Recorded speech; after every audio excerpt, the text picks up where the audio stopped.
Nós vamos fazer contato com a pós-doutora em Ciência Política pela UNB, pesquisadora no campo de mídia, política e gênero, integrante da Marcha Mundial de Mulheres no Rio Grande do Sul, Denise Mantovani.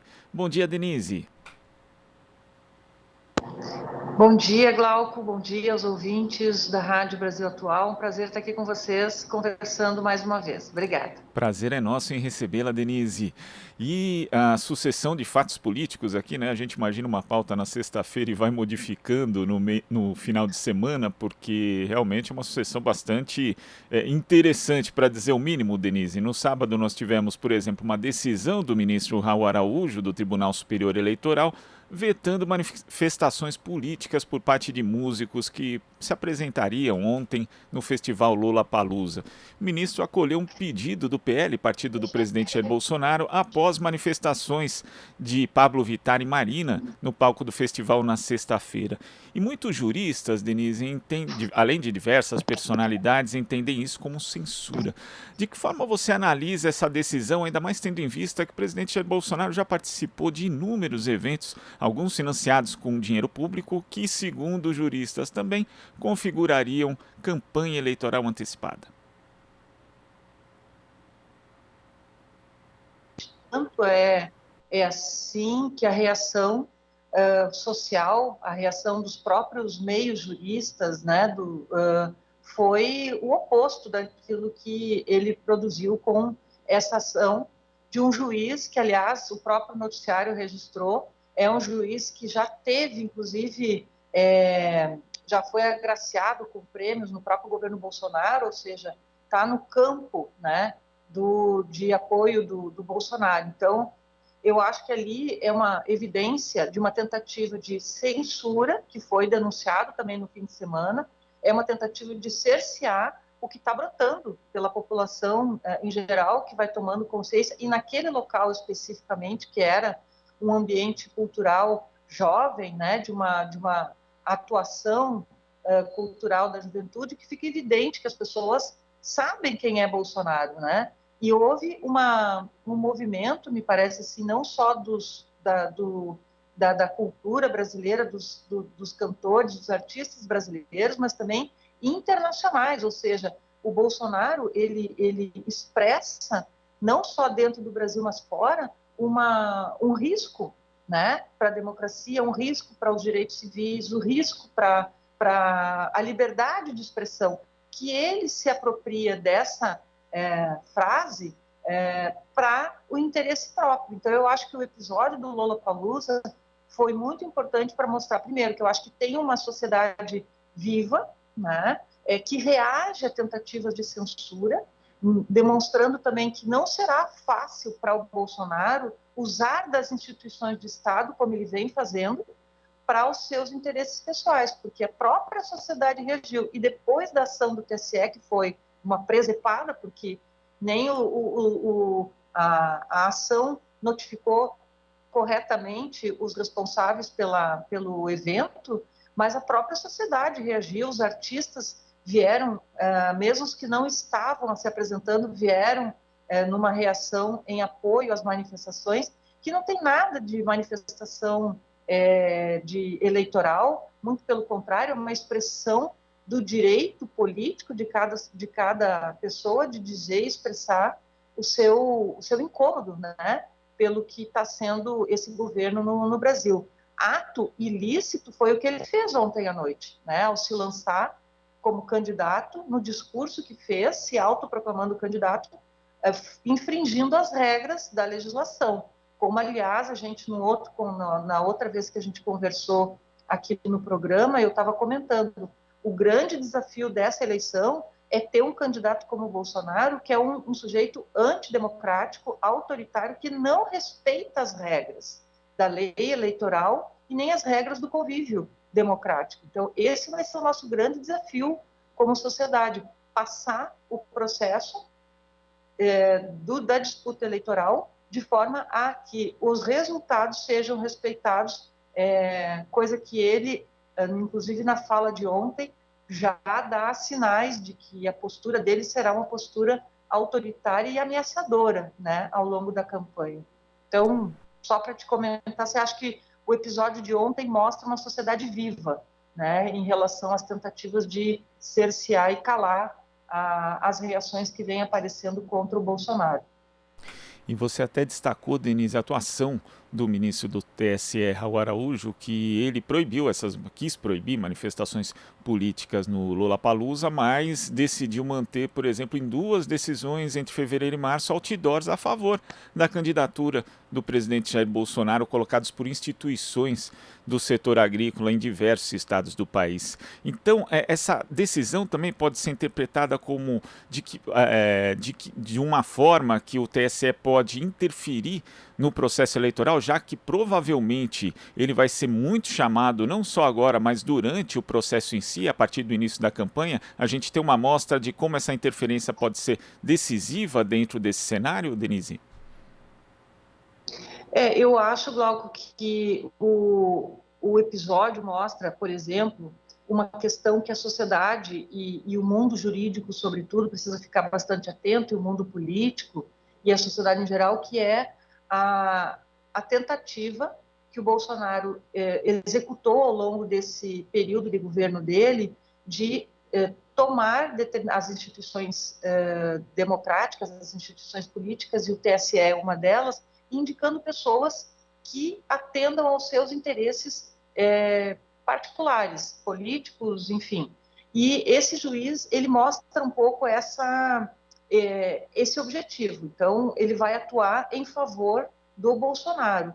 O que eu acho é que o TSE, enquanto uma instituição maior, e aí a gente tem que dar um voto e um crédito ao ministro Fachin também, que vai presidir o tribunal, ele será um ambiente em disputa, né? E acho que nesse processo eleitoral esses embates vão acontecer, né? Assim como houve ali essa tentativa do juiz e não deu certo, inclusive porque ele acionou as empresas erradas, né?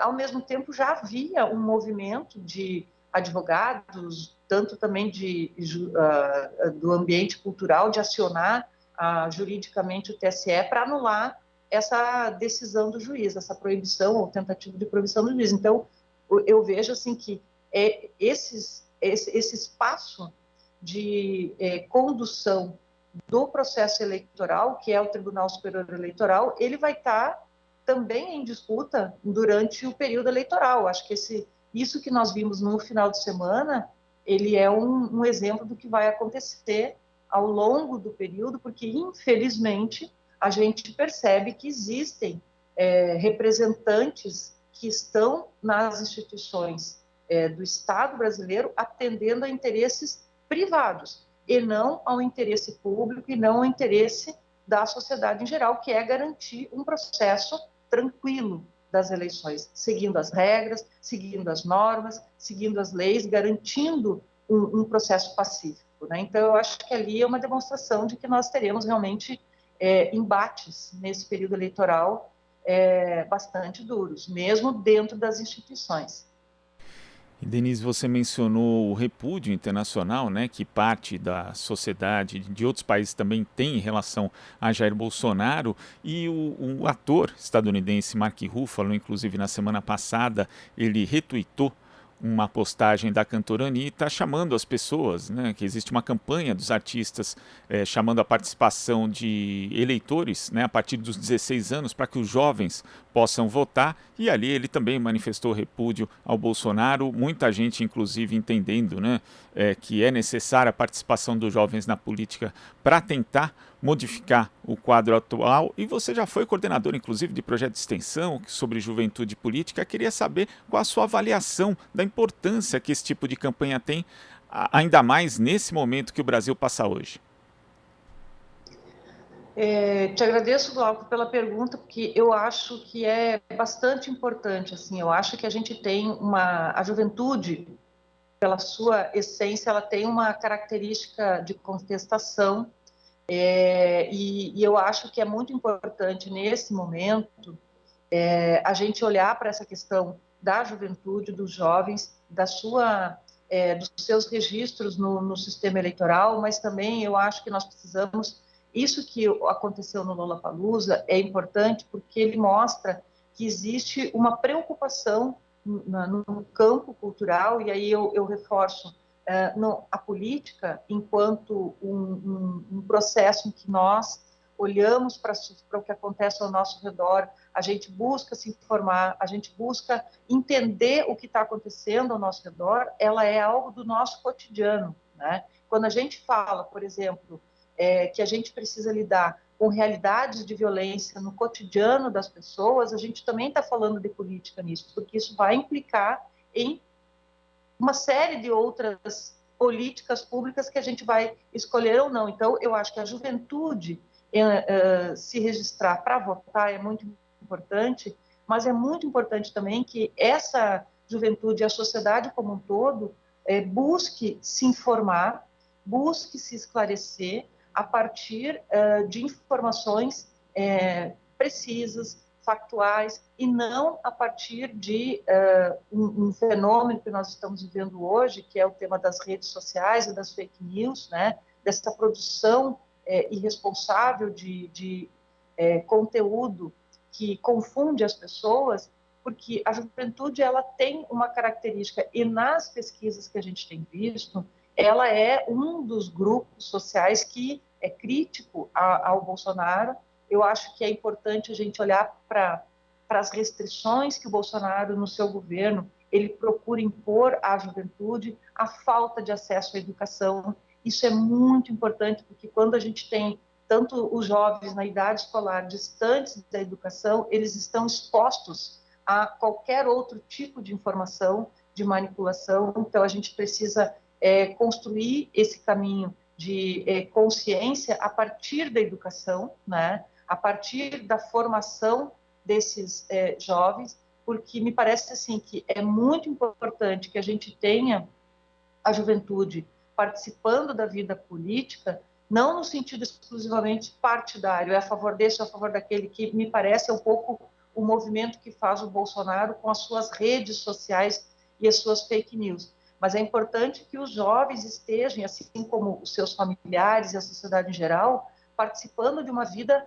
política no sentido cidadão, ativo, e buscando e tensionando para que a gente tenha acesso à educação, a gente tenha acesso à cultura, o que aconteceu no final de semana, infelizmente, o acesso ao Lollapalooza talvez não seja um acesso massivo pelo valor do ingresso, mas o fato de a gente poder receber essas reações que aconteceram lá é muito importante, deve levar as pessoas a pensar por que tanta gente está chamando atenção para o risco que é um segundo mandato do Bolsonaro, para o desastre que está sendo para nossas experiências de vida o governo Bolsonaro, e sobretudo para essa juventude, sobre a ausência de educação, a ausência de trabalho, a ausência de espaços culturais, com o corte que ele fez. Por que a cultura está tão mobilizada contra o Bolsonaro? Ele devastou a cultura no Brasil, né? Rompeu com os elos que a gente tinha criado em governos anteriores, sobretudo nos governos Lula, Dilma,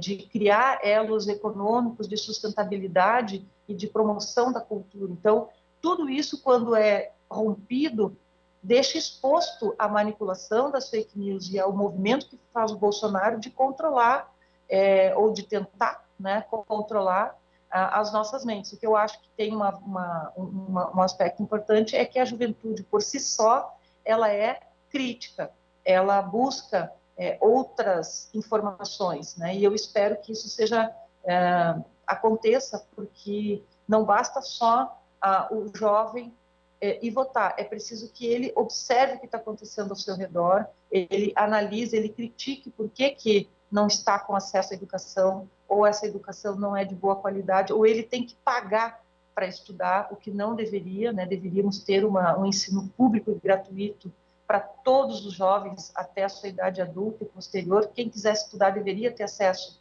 ao ensino gratuito e universal. Então, eu acho que é muito importante a gente incentivar os jovens a se registrar no TSE para votar, mas junto com isso é construir um caminho de observação, de análise crítica sobre o que está acontecendo ao seu redor. Quando eu fiz esse trabalho que você citou da juventude política, nós entendíamos e discutíamos coletivamente, primeiro, o que é política? Política é você olhar o que está no seu entorno e analisar isso do ponto de vista das diferenças de visões de mundo, das diferenças de opiniões, entendendo que essas diferenças têm que ser respeitadas e buscando um denominador comum. É analisar criticamente por que eu não tenho acesso à educação de qualidade, é analisar por que, se eu vivo na periferia, eu não tenho acesso a bens de consumo, eu não tenho acesso à cultura, o transporte é caro, o desemprego assola. Então, a gente vai construindo numa discussão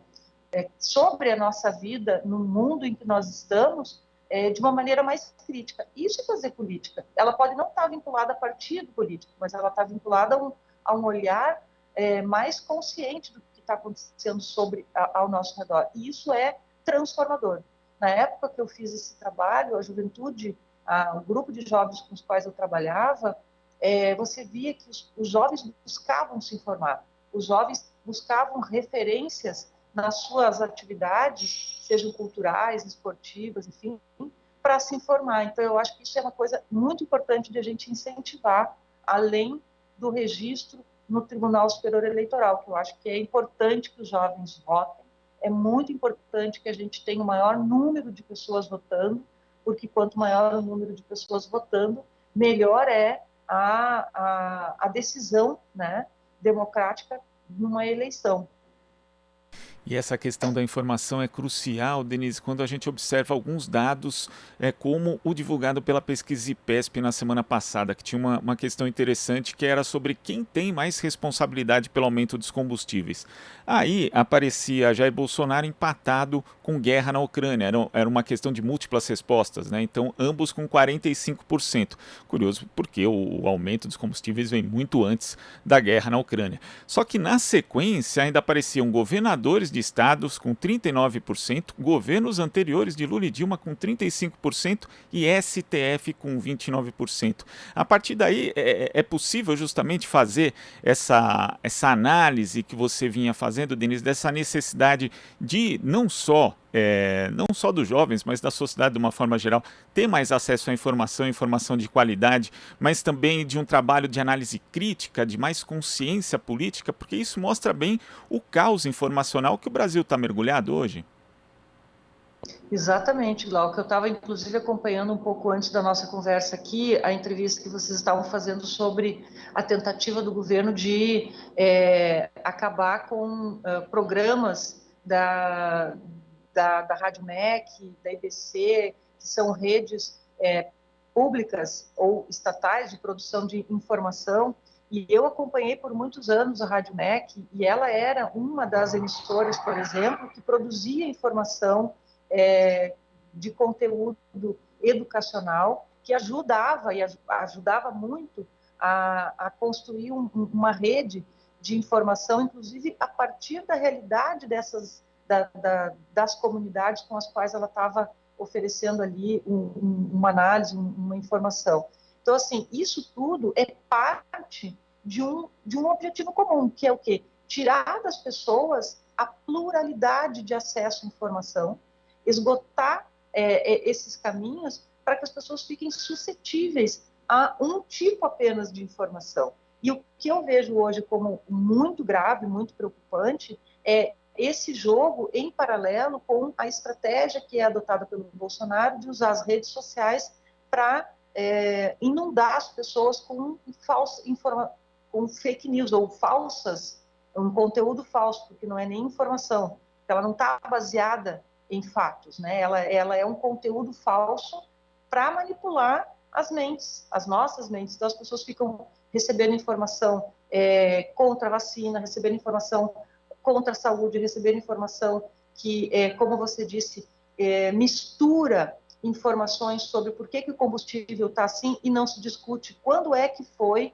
lá inclusive no governo Temer, que é um aliado do Bolsonaro. Então o Bolsonaro ele está onde está hoje porque ele tem uma aliança no entorno dele que a gente também precisa olhar. Lá no governo Temer, quando houve aquela mudança da forma de cálculo na Petrobras do combustível, vinculando o preço do combustível ao mercado internacional, o que gera um exclusivo retorno para acionistas, descolando do impacto na vida social e na vida do país interno, a gente tem a explosão que nós estamos vivendo hoje. E aí o que acontece?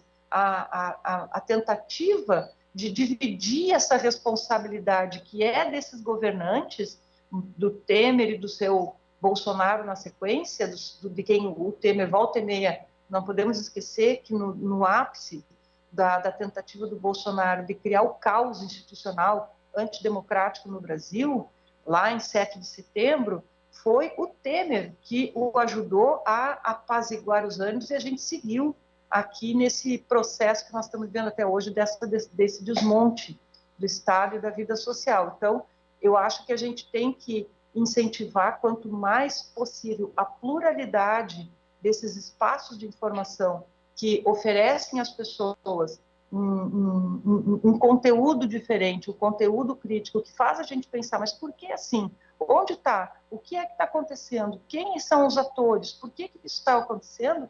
Ele nos ajuda a olhar depois para os discursos que vão vir durante a campanha e dizer, não, isso aqui é falso, isso aqui é uma tentativa de usar o recurso, inclusive os benefícios, que seriam a obrigação do Estado de qualificar o acesso das pessoas à moradia, à alimentação, a trabalho decente, e aí tira isso tudo como um problema de outros, que não se sabe, governos anteriores, e tira da realidade que nós estamos vivendo hoje de desmonte e desvio dos recursos em políticas públicas essenciais para interesses privados de parlamentares que sustentam o Bolsonaro, que sustentam a política, como você citou, do combustível vinculado ao mercado internacional, e joga essa responsabilidade num discurso difuso em que as pessoas não sabem em quem acreditar. Então, quanto mais informação, rede de informação plural, como, por exemplo, eu já falei outras vezes, a Rede Brasil Atual é um espaço assim, a gente tem condições de tentar disputar um pouco esse maremoto, essa tsunami de informação falsa ou de conteúdo falso, que é uma estratégia central do Bolsonaro, tirar das pessoas o acesso à informação correta para que elas fiquem suscetíveis ao que é produzido nessas redes sociais, nesses conteúdos falsos. E aí o papel das instituições que vão fiscalizar a eleição, o TSE, o STF, de fiscalizar esse tipo de plataforma que hoje atua de maneira ainda, a gente tem visto aí o tema do Telegram, mas ainda de maneira um tanto solta, para garantir que a gente tenha realmente informação e conteúdo correto, conteúdo verdadeiro, para que a gente possa tomar as informações e decidir o que fazer, fazer as escolhas a partir de fatos e não de construções interessadas de conteúdo para que a gente, na dúvida, acabe sendo manipulado. Denise, queria agradecer a sua participação aqui no Jornal Brasil Atual de hoje. Muito obrigado, até a próxima.